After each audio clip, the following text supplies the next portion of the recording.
নূহ আলাইহিস সালাতু ওয়াস সালাম কালিমার দাওয়াত দিলেন। নূহ আলাইহিস সালাতু ওয়াস সালামের 4টি সন্তান, একটার নাম হাম, আর একটার নাম শাম, আর একটার নাম ইয়াফিয়াফের, আর এক নাম হলো কেনান। তিনটি সন্তান আল্লাহর নবীর উপরে বিশ্বাস স্থাপন করেছে, ঈমান এনেছে। আল্লাহর নবী ওই নূহ আলাইহিস সালাতু ওয়াস সালামের বড় ছেলে কেনান ওমানের একটি পাহাড় আছে, ওই পাহাড়ের উঁচু টিলার উপরে দাঁড়াইয়া বললেন, আমাকে বন্যায় ধরতে পারবে না, ছুঁইতে পারবে না। আল্লাহর নবী বললেন বন্যা আসবে। 40 দিন বন্যা হলো। কয়দিন? পৃথিবীর অস্তিত্ব বিলীন হয়ে গেল।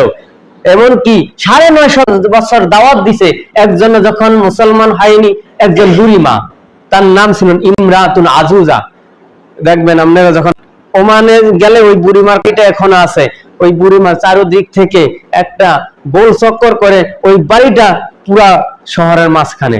ওই বুড়িমা যখন ঈমান গ্রহণ করলেন, সব ওই নৌকা বানালেন। কি বানালেন?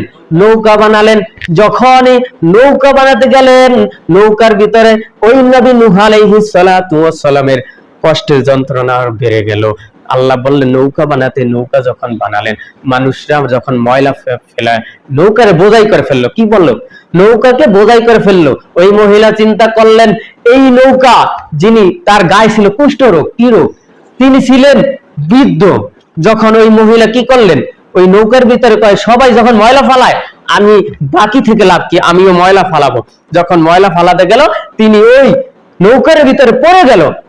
16 বছর যুবতী হয়ে গেল, তার গায়ে কুষ্ঠরোগ ভালো হয়ে গেল।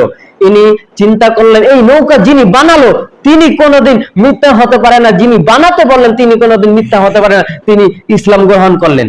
ওই বুড়িমা তখন লোকদেরকে নৌকার ভিতরে নিয়ে চলে গেলেন, ওই বুড়িমার কথা ভুলে গেলেন।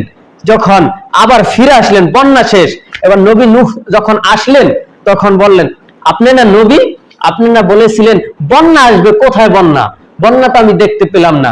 যিনি বন্যা থেকে বাঁচিয়ে দিলেন তিনি কে?